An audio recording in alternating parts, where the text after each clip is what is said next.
I'm the one who destroyed a 6-year relationship by comparing my boyfriend to my ex, and now everyone assumes I was some cruel, game-playing nightmare.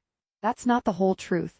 What I did was worse than deliberately trying to hurt him, because at least that would have meant I understood what I was doing had consequences. My sister stopped speaking to me. My mom told me she was disappointed in who I'd become. Jake's best friend sent me a 3-paragraph text about what a manipulative person I was.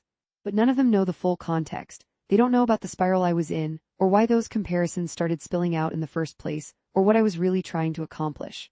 The hardest part? I'm terrified they might be right about me after all. I'm going to walk you through everything that happened, including the specific moment I crossed a line I can't uncross. There's something I did the week before Jake moved out that I haven't told anyone. Once you hear it, you'll understand why I can't decide if I deserve forgiveness or if everyone's anger is exactly what I've earned. Jake and I met during my 2nd year of college. He was this steady, reliable presence, showed up when he said he would, remembered little details about my day, brought me coffee during finals week without being asked. After my relationship with Marcus, which had been this intense roller coaster of grand gestures and dramatic fights, Jake felt like coming home. Safe, predictable in the best way. For the first 4 years, I didn't question what we had. We graduated, got an apartment together, adopted a cat named Pepper. Jake worked in IT support, I managed social media for a boutique marketing firm. Our lives fit together like puzzle pieces. My friends envied how stable we were. No screaming matches, no jealousy, no chaos, just us building something solid. The restlessness started so gradually I almost didn't notice it. Small things first, I'd catch myself zoning out during dinner while Jake talked about his day. I'd feel a twinge of something, boredom, disappointment. When he'd suggest the same Thai place we always went to, I told myself everyone felt this way eventually. Relationships matured. The butterflies were supposed to fade. Then Marcus posted photos from his trip to Japan on Instagram. I shouldn't have looked, but I did. There he was, hiking Mount Fuji, eating street food in Tokyo, that same reckless grin I remembered. The caption was something about spontaneity being the antidote to a mediocre life. I felt something twist in my chest. Jake and I had been talking about traveling someday for 3 years. We had a savings account we never seemed to add enough to. I didn't say anything to Jake about seeing the photos. It felt insignificant, but I did start noticing things differently after that. The way Jake always ordered the same burger. How he'd been talking about switching jobs for 18 months but never actually applied anywhere. The fact that our Friday nights had become identical, takeout, Netflix, bed by 11. When had we become so beige? We should do something spontaneous this weekend, I suggested one Thursday night. Jake was reorganizing his Magic the Gathering cards at the kitchen table. Like what? He didn't look up. I don't know, drive somewhere we've never been, camp under the stars, anything different. I've got a tournament Saturday, he said, finally meeting my eyes. But we could try that new Mexican place Sunday if you want.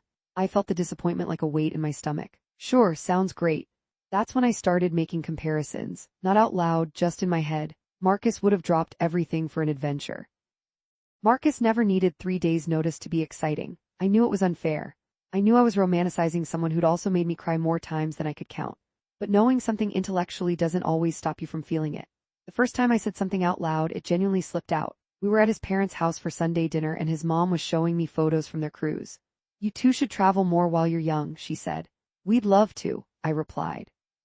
Jake's just always so busy with work and his gaming stuff. Jake's expression shifted slightly. You never said you wanted to travel more. I mention it all the time. When? I felt defensive, caught out. I don't know, Jake, I shouldn't have to schedule spontaneity 3 months in advance.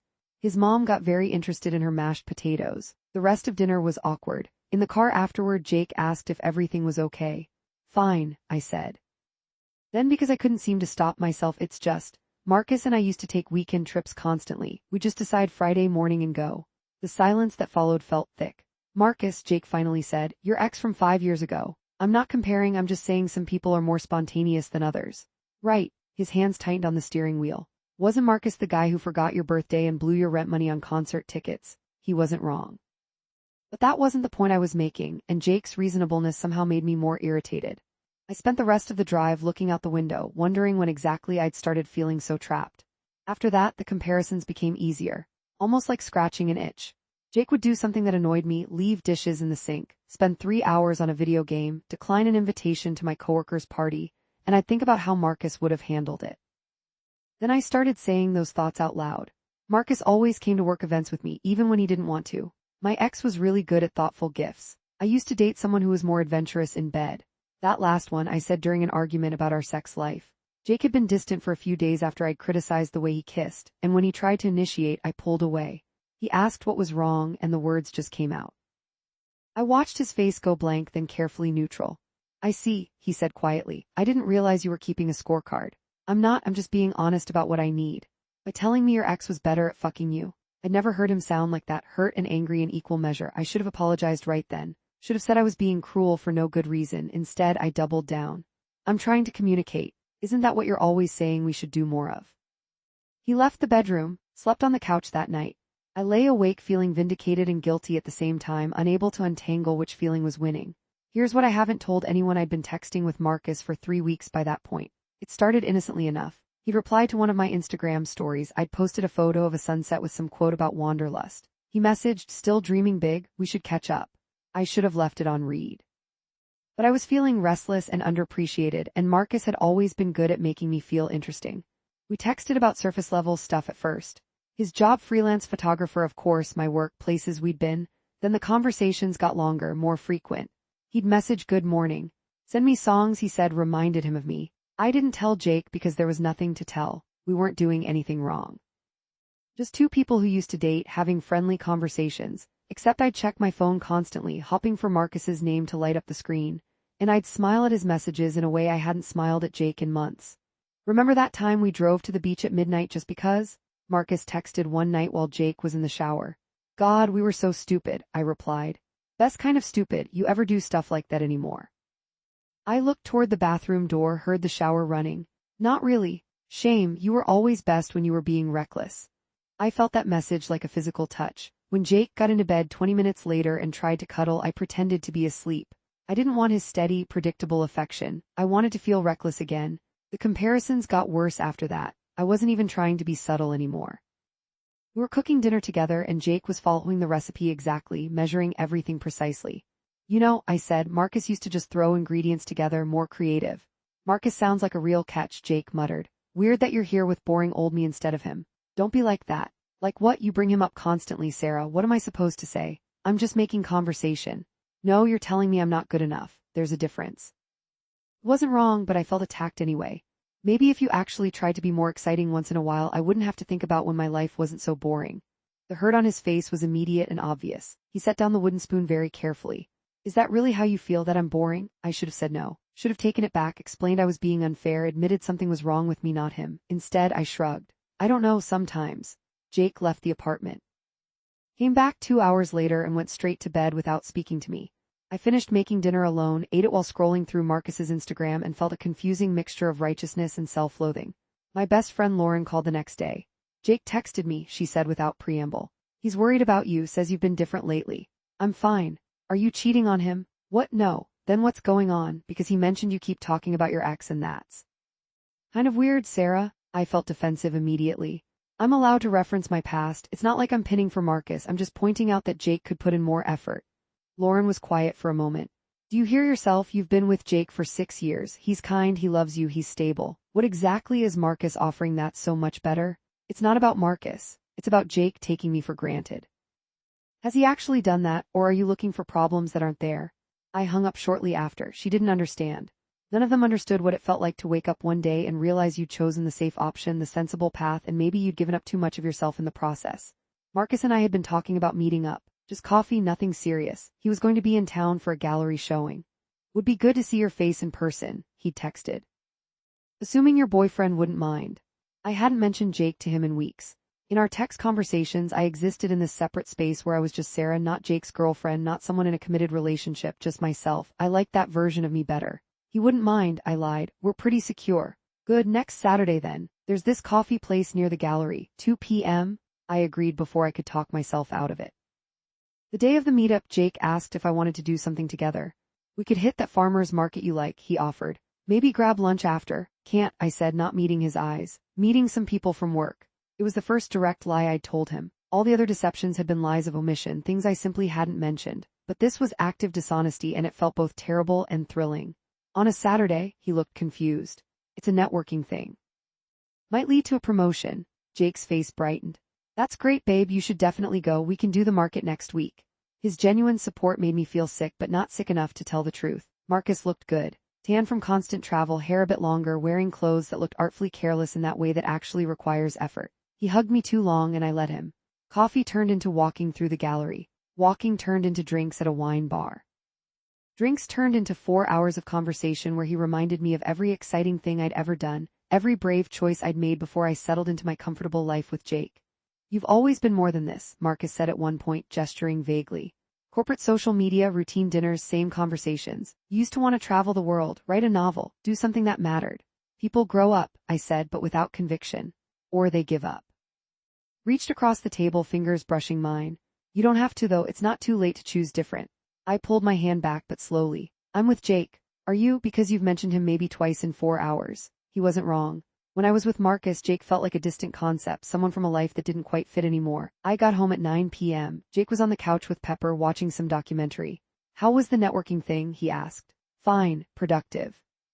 The lies came easier than they should have. Good. He smiled, trusting and open. I picked up Thai food in case you were hungry. My favorite order, still warm. He timed it perfectly for when I usually got back from work events. I looked at this man who'd spent 6 years learning my patterns, anticipating my needs, building a life around our shared future, and I felt numb, not grateful, not loving, just numb. I already ate, I said. Something in his expression shifted. Sarah, are we okay? We're fine. Because you seem distant lately and angry with me, but I don't know what I did wrong. This was my chance. I could have told him everything right then, about the texts, about Marcus, about the fact that I'd been measuring him against a fantasy version of my past and finding him wanting. I could have said I was struggling with something inside me that had nothing to do with him and everything to do with my own fear of ordinariness. Instead, I said, you didn't do anything wrong. That's kind of the problem. You never do anything right or wrong.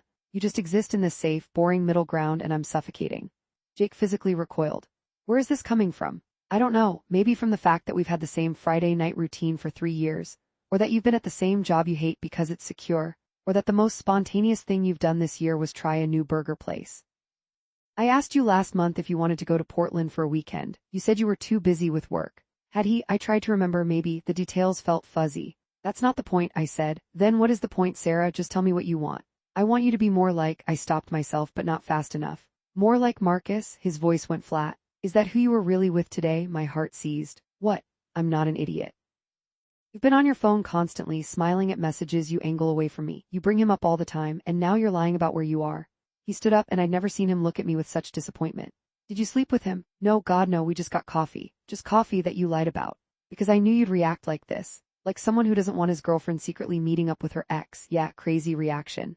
He ran his hands through his hair. How long have you been talking to him? I could have minimized it.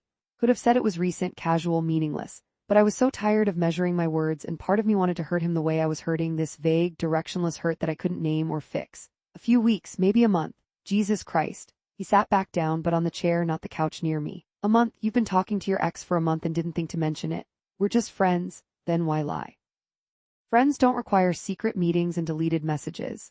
I haven't deleted any, but I had. Several actually, the more flirtatious ones. The ones where Marcus said he missed me or where I complained about Jake. I deleted them because seeing them in writing made them feel too real. Jake watched my face. You've deleted messages. The apartment felt too small suddenly. I couldn't breathe right. I need some air. No, his voice was firm in a way I'd rarely heard.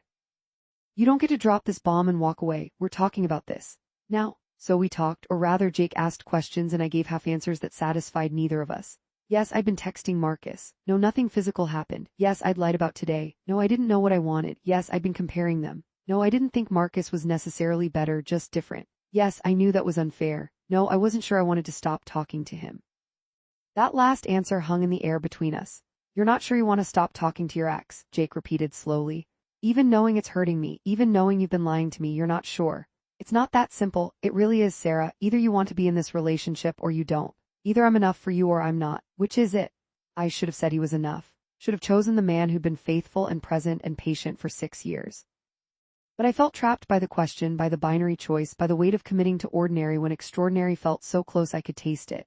I don't know, I whispered. Jake's face did something complicated, hurt and resignation and anger all mixed together. Okay, I think I need to stay at my brother's for a few days. Give us both some space to think. He packed a bag while I sat frozen on the couch. Pepper jumped into my lap, sensing the tension. When Jake was ready to leave, he stopped at the door. For what it's worth, he said, I'm sorry I'm so boring. I thought building a stable life together was romantic. Guess I was wrong about what you needed. Then he left and I was alone with my phone and my guilt and the constant buzz of messages from Marcus asking how I was doing. I spent that entire week spiraling. Called in sick to work twice. Let Pepper's litter box get disgusting. Survived on delivery food and wine. Marcus texted constantly, supportive messages about how I deserved someone who excited me, how life was too short for settling, how maybe this was the universe's way of correcting a mistake I'd made 6 years ago when I chose safety over passion. Lauren came over unannounced on Wednesday.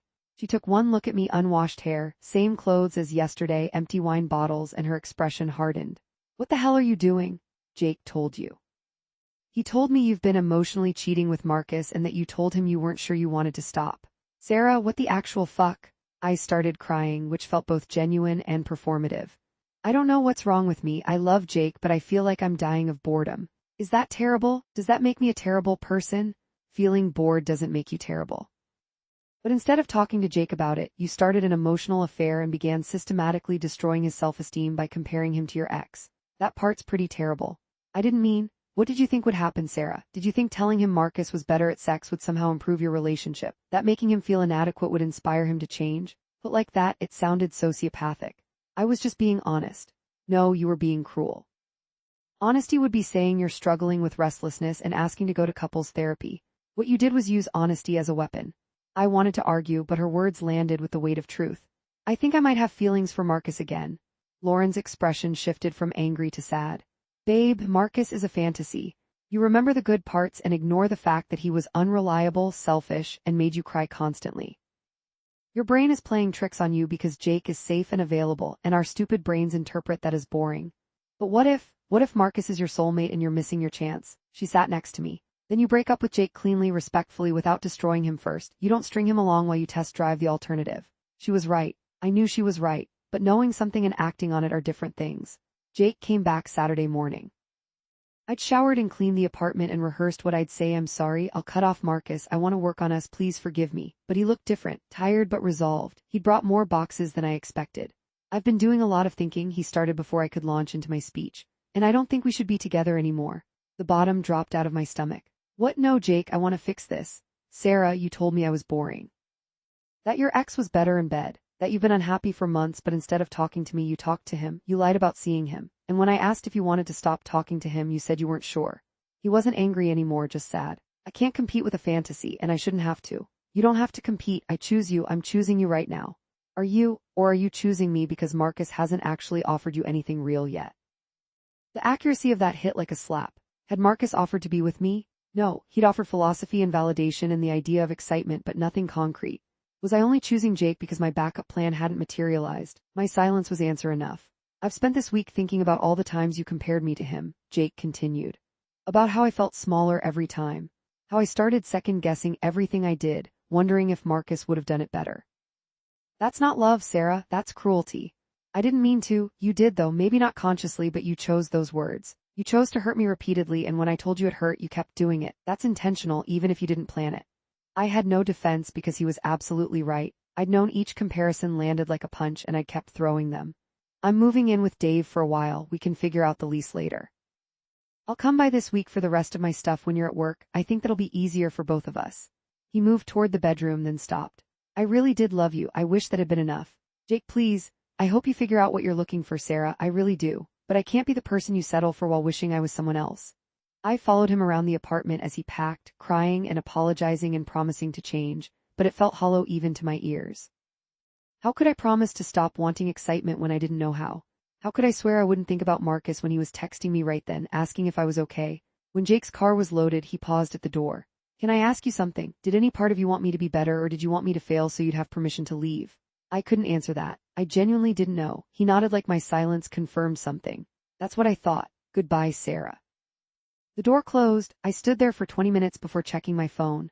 17 messages from Marcus, full of support and suggestions that we get dinner soon. An Instagram notification showing he'd posted a photo from the gallery, the one we'd been at together, though I was carefully cropped out. I felt something crystallize in that moment. Marcus wasn't offering me a relationship. He was offering me the idea of one, the fantasy of excitement without the reality of commitment. And I destroyed something real and good chasing smoke. I called him. I can't talk to you anymore. Why is this about Jake? Yes and no, it's about the fact that you're not available, you're just available enough to make me feel like I'm missing out, and I blew up my relationship for that feeling. Sarah, come on, did you ever actually want to be with me again, like in a real relationship, or did you just like the validation of still having access to me? His pause told me everything. I mean, I care about you, but I'm not really in a place for something serious right now, you know that. Right. I felt stupid and used and entirely responsible for my own pain. Don't contact me again. I blocked his number before he could respond, blocked him on Instagram, Twitter, everywhere. Then I sat on my couch with Pepper and cried until I couldn't breathe right. The next few weeks were a special kind of hell. Jake wouldn't respond to my messages except for logistics about the apartment. His friends blocked me on social media. His brother Dave, who I'd always gone along with, left me on read when I tried to apologize to him.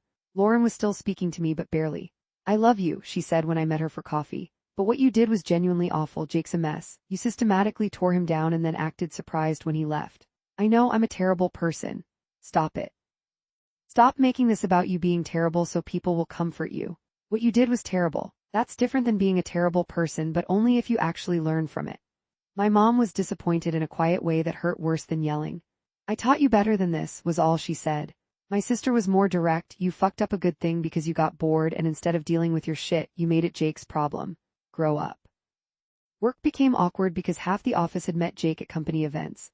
I heard the whispers, saw the judgy looks. People stopped inviting me to happy hour. My boss, who'd loved Jake, became noticeably cooler in our interactions. I found Jake's sweater in my closet 3 weeks after he moved out. It still smelled like him, that combination of his deodorant and the lavender detergent he liked. I put it on and cried on the bathroom floor for an hour. The worst part was catching myself wanting to text him about small things. A funny meme. The way Pepper did something cute. A song I heard. 6 years of muscle memory doesn't disappear overnight. I'd pick up my phone a dozen times a day before remembering I destroyed the person I wanted to share things with.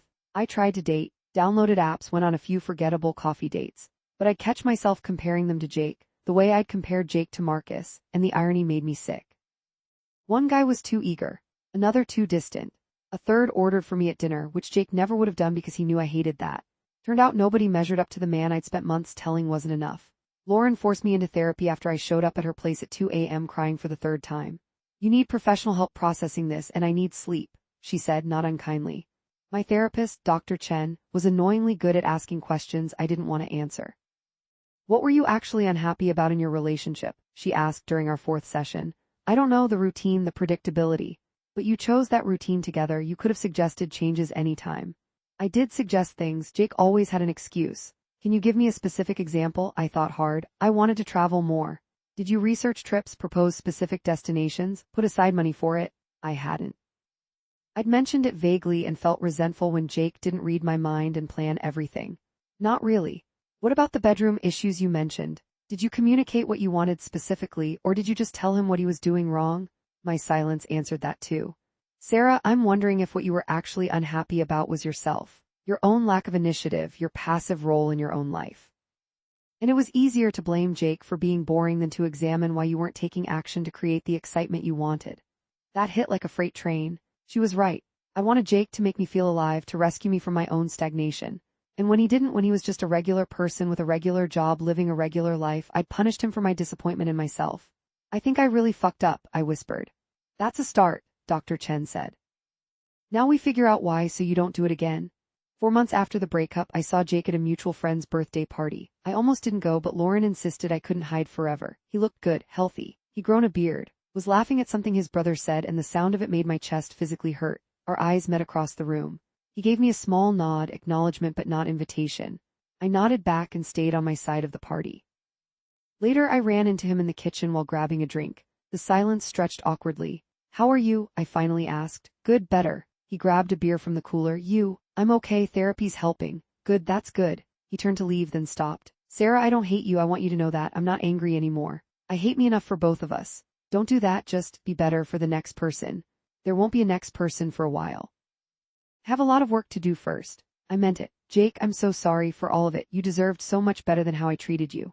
He studied my face for a long moment. Yeah, I did, but thank you for saying it. He paused. I hope you find whatever you're looking for. I really do. Then he left, and I realized that was probably the last real conversation we'd ever have. 6 years distilled into 30 seconds of polite distance. I left the party early and cried the whole drive home. I ran into Jake's mom at the grocery store 6 months after the breakup. I tried to duck into another aisle, but she caught me. Sarah, her voice was neutral. Hi, Mrs. Patterson, how are you? I'm well, Jake's doing well too, in case you wondered. He's seeing someone, she seems nice. That news hit harder than expected. Of course he was seeing someone. He was kind, stable, loyal, all the things I decided weren't enough. That's great, he deserves to be happy. He does. She gave me a long look. You know, I always liked you, thought you two would make it, but Jake said something that stuck with me. He said you loved the idea of him but not the reality. That's a hard thing to recover from. She wasn't being cruel, just honest. But it landed like an indictment because it was completely accurate. I'd loved boyfriend Jake, the concept. The stability he represented, the future we planned. But had I loved Jake himself, his careful nature, his simple pleasures, his quiet contentedness? Or had I just tolerated those things until something shinier came along? I'm working on being a better person, I said quietly. I know that doesn't fix anything, but I'm trying. Mrs. Patterson's expression softened slightly. I hope you are, sweetheart. We all deserve to grow from our mistakes. She squeezed my arm briefly and walked away. I abandoned my half-full cart and sat in my car for 20 minutes processing. Jake was moving on, building a life that didn't include me. And I was still here, stuck in the wreckage of what I'd destroyed, trying to figure out who I was without him. The thing nobody tells you about being the villain in someone else's story is that you don't get closure. There's no moment where the other person forgives you and you both move on. You just carry the weight of what you did and try to be better, knowing you can't undo the harm. I still think about Jake sometimes. Wonder if his new girlfriend appreciates his quiet steadiness. If she notices the way he remembers little details or brings coffee without being asked. If she's built a life with him that includes adventure and stability both, the balance I never figured out. Mostly, I think about the specific moment I could have chosen differently. Not the big stuff, not meeting Marcus for coffee or starting the emotional affair. The small moment, weeks earlier, when Jake asked if everything was okay and I said fine instead of vulnerable truth. When I could have said I'm struggling with restlessness and I need your help figuring out why instead of making it his fault. That's the moment I replay at 3 a.m. when I can't sleep. The sliding door moment where everything could have been different. I'm telling this story now because I saw a post on social media. One of those relationship advice things about if you're not happy, just leave. And everyone in the comments was agreeing, talking about how life's too short to settle. And I wanted to scream at all of them that it's not that simple. Because yeah, if you're genuinely incompatible or being mistreated or fundamentally unhappy, leave. Absolutely. But if you're just bored. If the problem is your own stagnation, your own fear of ordinariness, your own inability to create the life you want, blowing up your relationship won't fix that. You'll just bring the same problems to the next person. I didn't leave because Jake was wrong for me. I pushed him away because looking at his contentedness forced me to confront my own discontent, and destroying him was easier than fixing myself. That's the truth I've spent a year in therapy unpacking. Would I take it back if I could? Every single comparison, every lie, every moment I chose cruelty over communication. I take back the entire month of texting Marcus. I take back the decision to meet him for coffee, the choice to angle my phone away from Jake, the times I made him feel small to make myself feel big. But I can't. Those actions exist in permanent record, written into the story of both our lives. Jake will always be the guy whose girlfriend told him her ex was better at everything. And I'll always be the woman who destroyed a good relationship because good wasn't enough. So why am I confessing all this to strangers on the internet? Because I need someone to know the full truth. My family knows the broad strokes. My therapist knows the deep analysis. But nobody knows about that final week before Jake moved out, about what I did that sealed everything. I slept with Marcus. It was 2 days before Jake came to pack his things. Marcus had been texting about getting together again and I was spiraling hard, and some self-destructive part of me wanted to prove I'd been right to blow everything up. That Marcus was worth it. We hooked up in his hotel room.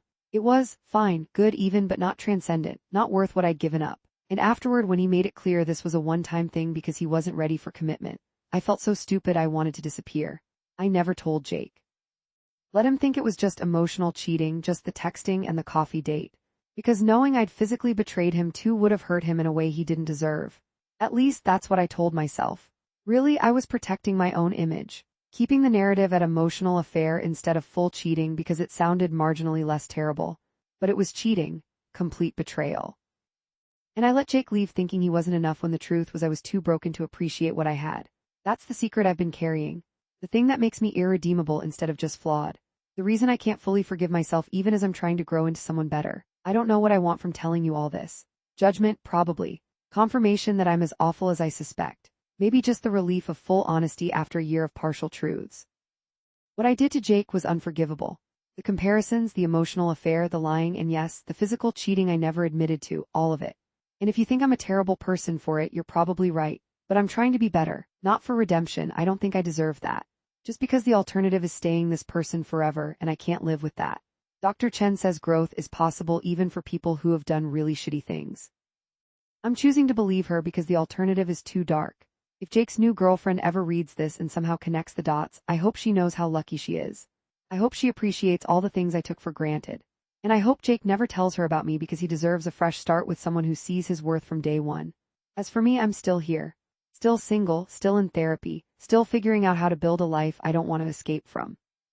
Still learning that excitement isn't the opposite of commitment, and stability isn't the same as stagnation.